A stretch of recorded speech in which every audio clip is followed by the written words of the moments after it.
Good night, Tim. Good night, honey. It's getting close to Christmas. Have you thought about what you might want? No, but I'm really tired. I promise to think about it tomorrow, all right?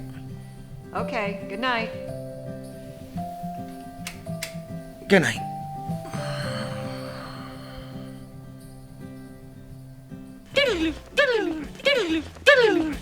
Well, Timmy, it looks like you just barely made the nice list this year. What can we get you for Christmas? Santa, what I really want is the gift of safety. Well, Timmy, it is a little difficult to wrap something like that. Can you be a little more specific?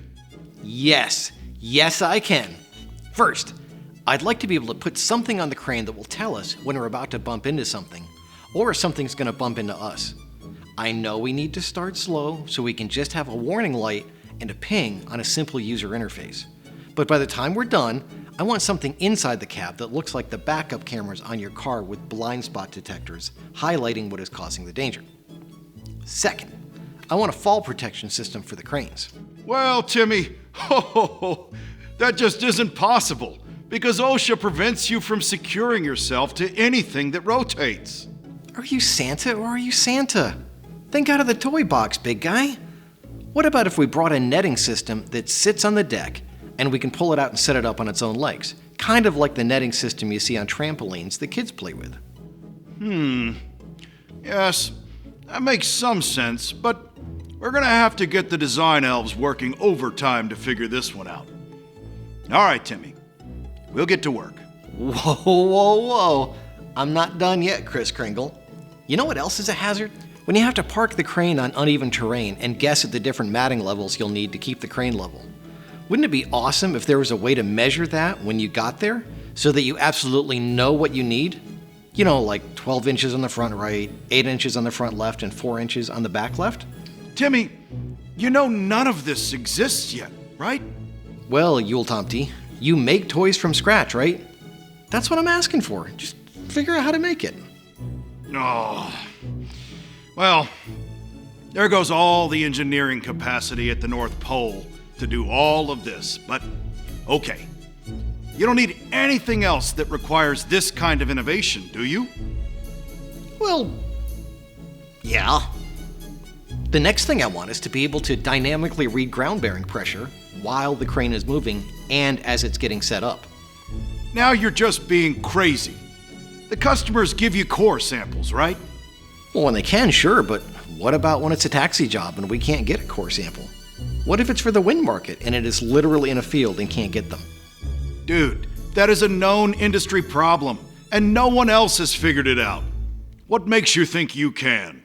Well, first of all, I'm pretty sure none of them asked Santa for it. How about this? Can you at least give me a university that's willing to create a class for graduating seniors and graduate level students to look into it? That is reasonable. Consider that done, with some brilliant minds working on it. But no promises, okay? We at least owe it to our employees to try every possible avenue, right? You still have a long list coming, don't you? Okay, what else? Okay, so making sure the individual components of the rigging have been inspected before we go out is difficult, right? And there really isn't a good check and balance for it. Well, if we put an RFID chip on each component, we can scan the whole truckload on the way out. And if something comes back as uninspected, we can stop the load before it gets to the customer. Good stuff. Ooh. And training could be, well, you know, we could freshen up the way we deliver training to make it more impactful. I can't wait to hear this one. Yeah, well, you really can't experiment or try new things when training on a real crane, right? There's too much risk of hurting yourself and others. But what about using technology to expand how we experience the training system? We can use either 2D or 3D environments to supplement the existing system. 2D and 3D? How does that work? Well, 2D is basically just your laptop. You have the ability to enter into the environment, watch things move, and move with it, just like a video game. Definitely more immersive than the options we have today. 3D is literally adding another dimension by using a virtual reality environment. You really feel like you're living in a different world with an almost perfect replication of depth, height, and motion that you see in real-world crane operations. It allows you to get a feel for unique lifts without fear of harming yourself, others, or the load. And while we're talking about software, one last thing, I promise, although it isn't purely safety. I really want something that lets us interface with non-repeat users for the taxi side, so that they can input what they want, where they want it, and the system will figure out what we need to provide, when it fits the schedule, and how much to charge, all without the distractions that come with last-minute taxi requests. Timmy, this reminds me of when you were 8 and you wanted all that stuff from Montgomery Ward's wish book.